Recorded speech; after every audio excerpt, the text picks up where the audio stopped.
ایک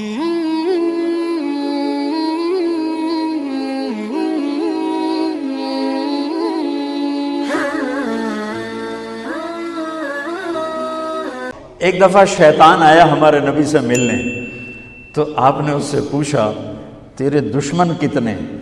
کہنے لگا 15۔ آپ نے فرمایا کون کون ہے؟ کہنے لگا پہلا تو تھوڑا ہی نمبر ہے، پہلا نمبر تو تھوڑے نال میرا لگو ہے۔ پھر کہنے لگا وہ مسلمان جو 24 گھنٹے باوضو رہتا ہے وہ میرا بڑا دشمن ہے۔ جو باوضو رہتا ہے اور باوضو سوتا ہے، ایک فرشتہ اس کے لیے بندگی کا ثواب لکھتا رہتا ہے۔ خیر واپس آتا ہوں، میرے نبی نے فرمایا 4 باتیں لے لو اور دنیا بھی تمہاری آخر، ساری PIA زندہ ہو جائے گی، ساری اکانومی زندہ ہو جائے گی، ساری معیشت زندہ ہو جائے گی۔ 5 بھی نہیں، ایک انگلی بھی آپ نے نیچے کر دی، کہ یہ بس اتنی لے لو۔ حفظ امانت، صدق حدیث، حسن خلیقت، عفت فی طعمت۔ کیا خوبصورت!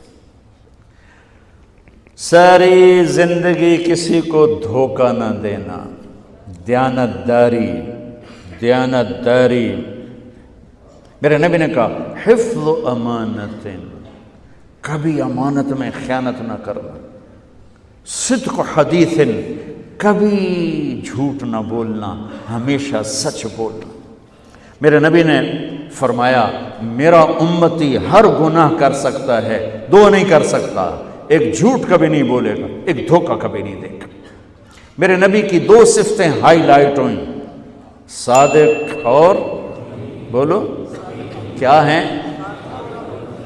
کوئی اور بھی تو ہو سکتی تھی، جس سے مشہور کیا، قاب قوسین بھی تو ہے، اور ادنا بھی تو ہے، جی واللیل بھی تو ہے سیاہ زلفوں والا، والضحیٰ بھی تو ہے روشن چہرے والا۔ کس سے مشہور کیا؟ صادق امین۔ اگر آپ مجھ سے سوال کرو، میں ممبر رسول پہ بیٹھا ہوں کہ مولانا صاحب سارے دین کو 2 لفظوں میں بتاؤ، ساری شریعت کو، تو میرے پاس 2 لفظ ہیں، سچائی اور امانت داری۔ آپ مجھ سے سوال کرو مولانا صاحب ساری دنیا کے کفر کو بتاؤ، تو میرے پاس 2 لفظ ہیں، جھوٹ اور دھوکے بازی، جھوٹ اور خیانت۔ پوری دنیا کا کفر ان کے اندر چھپا ہوا ہے، سچائی اور دیانتداری، پوری دنیا کا اسلام اس کے اندر چھپا ہوا ہے۔ دیانت اور سچائی یہ بیج کی طرح ہے، اور پورا اسلام پھر باغ بن کے پھلتا پھولتا ہے۔ جھوٹ اور دھوکہ یہ بھی بیج کی طرح ہے، پھر اس سے کفر کا جنگل کانٹوں بھرا جنم لیتا ہے۔ میرے معاشرے سے جھوٹ نکل جائے، دھوکہ نکل جائے، جنت کا ٹکڑا ہے۔ حضرت جریر بن عبداللہ یہ یمن کے شہزادے تھے، آخری حج پہ مسلمان ہوئے۔ اپنے نوکر سے فرمایا گھوڑا خرید کے لا، میں پیسے یہاں پیمنٹ کروں گا۔ وہ منڈی میں گیا، 300 روپے کا گھوڑا لے کر آیا۔ جب انہوں نے گھوڑوں کو دیکھا تو وہ قیمتی تھا، مالک کو پتہ نہیں تھا، اور یہ گھوڑوں کی نسل کے پہچاننے والے اس سے کہنے لگے تیرے گھوڑے کے 400 کر دوں؟ کر دو۔ بڑا حیران ہو کے دیکھنے لگا، بھائی ہے کہ آپ تو مجھے چیز خریدنی ہے تو میں گھٹاتا ہوں، اور اجمل نے بیچنی ہے تو یہ اس کی قیمت بڑھاتا ہے، اور یہاں خریدار کہہ رہا ہے 400 کر دوں؟ وہ کہنے لگے کر دو۔ کہ 500 کر دوں؟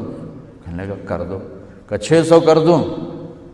وہ تھوڑا تھوڑا گھبرانے لگا، بھائی یہ چکر کی ہے۔ 700 کر دوں؟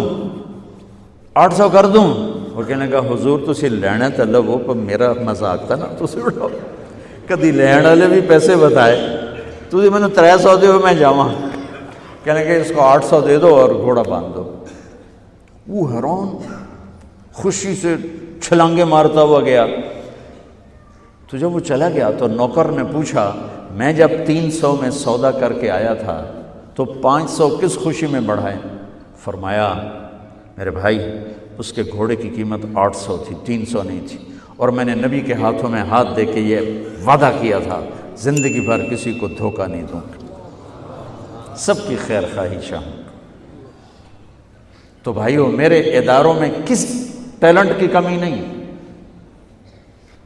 صلاحیتوں کی کمی نہیں، دیانت کی کمی ہے، قوت عمل کی کمی نہیں، سچائی کی کمی۔